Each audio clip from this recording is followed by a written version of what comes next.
Bonjour à tous et bienvenue dans cette nouvelle vidéo sur ma chaîne YouTube. Et donc on se retrouve aujourd'hui avec deux nouvelles figurines Funko Pop de chez Marvel. Alors vous allez me dire, deux figurines, d'habitude on fait trois, là il y en a que deux. Oui, mais ce sont deux exclus et deux merveilles, faut le dire. Ce sont deux merveilles, dont une qui n'est je pense plus trouvable à l'heure actuelle et l'autre qui est peut-être encore trouvable, mais dépêchez-vous. Et donc on se retrouve très rapidement, juste après le générique, pour les voir.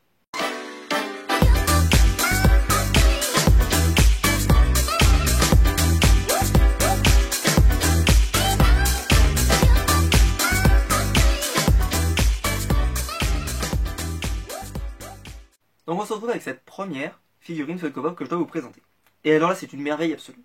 Mais d'abord je vais vous raconter l'histoire de cette figurine. Pourquoi je l'ai prise maintenant et pas avant. Alors je vous la montre tout de suite, comme ça sera fait. Il s'agit de la pop de Spider-Man de la Marvel Collector Corps. Alors, déjà on va faire un petit point. Certaines pop de la Marvel Collector Corps et de la Smuggler Bounty ont été disponibles à la vente. Comme Obi-Wan Kenobi, comme Ben Kenobi, comme Boba Fett, comme Ant-Man, comme voilà, il y en a eu pas mal. Pas le blockbuster, ce qui est je pense un peu dommage, mais bon c'est pas grave. Et pas de DC.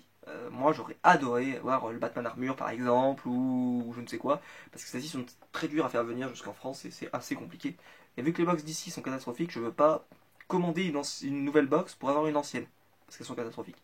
Il n'y en a pas une, franchement la box Superman là, oh, c'était une horreur. Mon dieu. Et j'ai très peur pour pour la box Wonder Woman, hein, je vous le dis, d'après ce que j'ai vu, c'est juste une variante de la posture. Enfin bref, à mon avis, ça va être catastrophique. Bref, on se retrouve ici, avec une pop de la Marvel Collector Corps. Mais je n'ai pas acheté la Marvel Collector Corps. Celle-ci ne m'a pas coûté. Donc la Marvel Collector Corps, pour la faire venir, il faut à peu près 45 euros. Celle-ci n'en vaut pas 40, je vous le dis. Et pourquoi je l'ai prise? Alors moi, je ne fais en particularité que les figurines pop de Marvel Cinematic Universe, ou série. Je fais très peu de pop de Marvel Comics. J'ai fait Blade et j'ai fait Ghost Rider parce qu'elles sont magnifiques. Et la pop X-Men de Logan, mais en fait je la compte comme pour le film Logan, puisqu'ils n'ont pas les droits du reste. Et donc je ne vais pas prendre de pop Marvel. Par contre, j'ai pas pris Iron Fist de chez la collection Marvel. J'attends qu'ils le sortent dans la collection Marvel série, voilà, etc., etc. Le Punisher, Daredevil, par exemple, tout ça, je les ai pas. Je les ai qu'en version série. Et pourtant, donc là, j'ai acheté une pop de Marvel, Spider-Man, qui est normale. Et pourquoi? C'est parce qu'en fait, je suis extrêmement déçu de la nouvelle vague des Spider-Man. Alors déjà, j'aimais pas du tout la Spider-Man de Civil War. Elle avait le bouquet de Captain America, donc vu que moi je voulais pas plein de doublons, je savais très bien que dans un an, j'allais devoir la changer parce qu'elle était inintéressante. Et surtout, j'étais obligé d'acheter Hawkeye, que je déteste, parce que bon, voilà, mon archer c'est Arrow, donc chacun sa religion, mais voilà, je le veux pas dans ma collection. Et ici, je me suis dit, aïe aïe aïe, qu'est-ce que je vois? Alors vous avez un Spider-Man avec les bras comme ça là, c'est celui que je vais prendre quand même, mais parce que je le veux du Marvel Cinematic Universe, je veux l'avoir dans ma collection, parce que voilà, il faut qu'il y soit. Il y en a un avec où il a la capuche, avec son costume qui s'est fabriqué, qui a l'air pas très joli. Après vous avez des Unmasked, aucun intérêt. Vous avez Peter Parker, qui n'a pas grand intérêt. Vous avez un Tony Stark qui est plutôt intéressant, mais bon, moi j'ai déjà Iron Man, hein, je vais pas prendre Tony Stark, hein, ça m'intéresse pas. Donc ce qui se passe, c'est que je vais prendre une figurine pop de Spider-Man, mais c'est pas le coup de cœur, quoi. Par contre, moi je pensais qu'en fait ils allaient sortir celle-là, mais avec le costume de Spider-Man, et puis une posture comme ça un peu originale. Et en fait pas du tout. Et c'est un peu dommage. Et donc quand j'ai appris qu'on pouvait l'acheter, finalement, j'ai décidé de la prendre. J'ai décidé de l'acheter et donc de l'avoir dans ma collection. Alors ça me fera un doublon, parce que j'aurai un Spider-Man des comics et un Spider-Man des Cinematic Universe. Mais vu qu'elle est super jolie, j'étais obligé. C'est-à-dire que je me suis dit, ah là là, franchement, si je la prends pas, et qu'on ne peut plus la trouver, c'est pour ça que celle-ci, je pense que, je sais pas si elle sera disponible encore bien longtemps, j'espère, pour que vous puissiez l'acheter si jamais elle vous intéresse, parce que c'est vraiment une superbe figurine. Elle est, pour information, sur un socle, donc elle est en action pose, comme on pourrait dire, et elle tend le bras, et donc, je trouve que c'est une posture super. Donc, par information, c'est le numéro 160, donc c'est la pop Marvel. Donc il n'y a pas de collection derrière parce que c'est la seule. C'est aussi pour ça une des raisons pour lesquelles j'ai prise, c'est comme ça, hop, t'as une boîte, c'est la seule figurine de cette collection. Elle est plutôt jolie. Elle est plus jolie que les figurines Spider-Man qu'il y avait eu avant. que ce soit les Spider machin, tous les Spider-Man qu'on avait eu. Je trouve qu'elle est plus jolie, c'était que mon avis. Et je trouve que c'est la plus jolie Spider-Man. Et même avec le film, ils n'ont pas réussi à faire une nouvelle Spider-Man intéressante. Alors peut-être qu'ils vont sortir en exclu, on sait pas encore tout ce qui va sortir, c'est vrai, il y en a qui pourraient me répondre ça. Mais je sais pas pourquoi je suis pas confiant sur ce nouveau set Spider-Man. Et donc, eh ben, je me suis dit, il faut la prendre. Comme ça, et donc je regrette absolument pas mon choix, parce qu'elle est magnifique. Je la trouve super belle. Et elle sera très bien dans ma collection, donc voilà. Même si, voilà, je préfère être honnête, hein, voilà. S'ils avaient sorti celle-là avec écrit Spider-Man Homecoming, je l'aurais pris, je l'aurais pris. J'aurais pas pris celle-là. Bon, ils l'ont pas fait. Ça me fait acheter deux pop, c'est pas grave. Mais en tout cas, celle-ci, elle est vraiment magnifique. Et voilà, et celle-ci, je ne sais pas en combien de temps elle sera disponible, hein, c'est toujours le même problème. Je sais que Boba Fett est quand même en rupture depuis longtemps. Alors moi, j'aime pas trop Boba Fett, puis mon Star Wars ça me saoule, donc je veux pas en avoir des centaines. Je préfère réduire ma collection pour pas m'étendre trop sur Star Wars. Et donc là, forcément, bah, je l'ai pas pris. Mais je sais que celui-ci va tomber, je pense, en rupture plus facilement que les autres. Qu'est-ce qui nous manque d'autre? On a je sais que je pense qu'Ant-Man va être dispo pendant longtemps parce qu'il n'y a pas un appétit énorme sur Ant-Man. Je pense qu'aussi ils ont sorti la mesure de vampire là, qui je pense va être dispo longtemps. Voilà, Squirrel va être dispo des milliers d'années parce que tout le monde s'en tape. Par contre celle-ci, peut-être que c'est celle-ci chez Marvel qui tombera en rupture peut-être le plus vite parce que je pense que c'est la plus belle de chez Marvel. Voilà.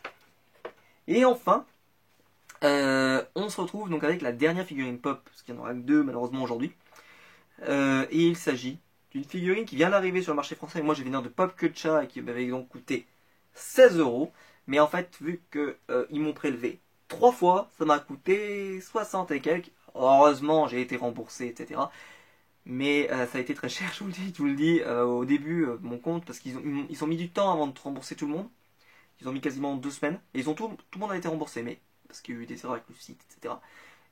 Et ce qui fait que on a eu des catastrophe. Et vraiment la catastrophe absolue avec Captain America, ça a été l'horreur. Et donc, comme je le dis, Captain America, The First Avengers. Alors elle est arrivée chez les Micromania. Elle a été sur le site pendant quelques heures et elle est en rupture totale. Totale. Vous ne la trouvez plus nulle part. Enfin, vous ne la trouvez nulle part. Et elle a été mise sur le Coin du Geek par exemple. En 1 heure, c'était tout vendu à 25 €. Moi, je l'ai payé que 16. Donc au final, j'ai fait une bonne affaire. Même si ça m'a coûté plus cher au début, mais après, j'ai été remboursé, il n'y a pas eu de souci. Surtout que j'en ai profité pour faire d'autres commandes, etc. Bref, un peu compliqué. Et donc là, il y a une magnifique figurine. Alors elle est de la ECCC, c'était la... Parce que ils disent Spring Convention, mais en fait c'était la Emerald City Comic Con. ECCC. Et c'est donc Captain America du premier film The First Avengers. Et là vous allez me dire, tu l'as déjà Captain America? Oui, je l'ai déjà de Avengers.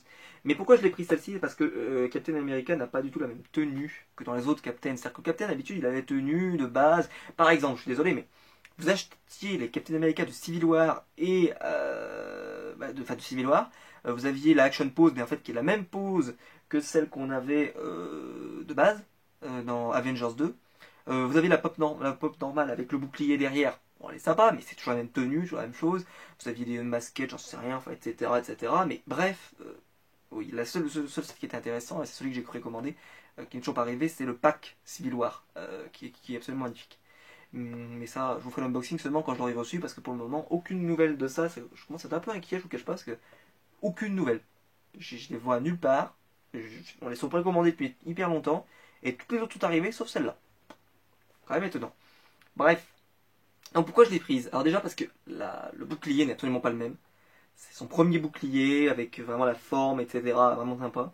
En tenue de militaire. Et il faut savoir que moi je fais des études d'histoire et c'est vrai que la Première Guerre mondiale, j'aime beaucoup ce conflit et la Seconde Guerre mondiale. Et ici, c'est la Seconde Guerre mondiale avec donc, le représentant américain contre les nazis. Voilà, c'est assez intéressant. Et je trouve que ce genre de conflit, c'est important d'en parler. Et que là, avec cette pop, je trouve elle représente bien la période de la guerre des 2 guerres mondiales. Elle représente bien cette période avec vraiment un héros populaire qui arrive, etc. Mais qui est quand même dans le combat, etc. Et je trouve que c'est vraiment une superbe figurine. Et celle-ci, malheureusement, je pense que si vous la prenez pas tout de suite, elle risque de se retrouver assez chère. Je pense que essayez d'aller voir dans les Micromania s'il en reste. Voilà, si vous en avez dans votre à proximité de chez vous. Parce que je pense que ça va être très très dur de l'avoir. Entre des gens qui en ont pris plusieurs, ceux qui font de la spéculation, etc. etc. Forcément, je pense que ça va être dur de la choper après à un prix convenable. Moi, je suis content de l'avoir.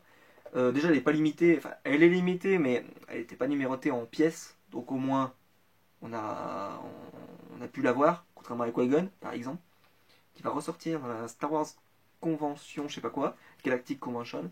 Je suis très inquiet parce que j'ai peur qu'on ne l'ait pas non plus celle-là. Mais bon, restons confiants. Et donc celle-ci, elle est absolument magnifique. Et donc c'est le numéro 219, Captain America, avec les nouvelles boîtes de chez Funko. Alors vous voyez ici, il y a le logo Funko, ce qu'il n'y a pas chez Spidey par exemple, parce que c'est une ancienne boîte.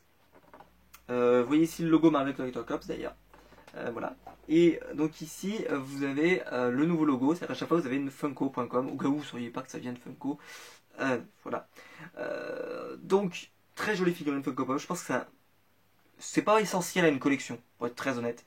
Parce que voilà, vous avez déjà Captain America, vous n'avez pas besoin de le reprendre, je pense. Mais si vous voulez avoir une jolie pièce dans votre collection, quelque chose qui est joli, qui représente bien le film, le premier, même si le premier n'était pas excellent, mais qui représente bien l'univers de Captain America, je pense que celle-ci c'est un très bon choix. Ce n'est que mon avis, ça n'engage que moi.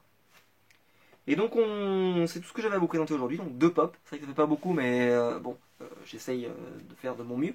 Et puis surtout, bon, ça fait cher quand même tout ça. Donc on se retrouvera donc très bientôt pour une prochaine vidéo, j'ai pas mal de figurines qui doivent arriver, donc je vous en ferai l'unboxing quand elles seront là. On a du Captain America donc, et Spider-Man, donc essayez hein, si jamais vous arrivez à le trouver. Dites-moi d'ailleurs en commentaire si vous avez reçu l'une de ces deux pop, ou si vous avez trouvé Captain America et où, etc. Ça m'intéresse. N'hésitez pas donc à vous abonner si vous voulez pas rater les prochaines vidéos. J'essaie de sortir une vidéo par semaine sur les figurines Funko Pop ou dans l'univers geek en règle générale. N'hésitez pas aussi à liker la vidéo. Si vous prenez le temps de le faire, c'est vraiment gentil de votre part, c'est ce qui m'aide le plus sur YouTube. Donc, si vous prenez le temps de le faire, c'est vraiment gentil de votre part. Il n'y a aucune obligation, mais si vous prenez le temps, c'est super. Et on se retrouvera donc très bientôt, je pense la semaine prochaine, sans faute, pour une prochaine vidéo. Ciao!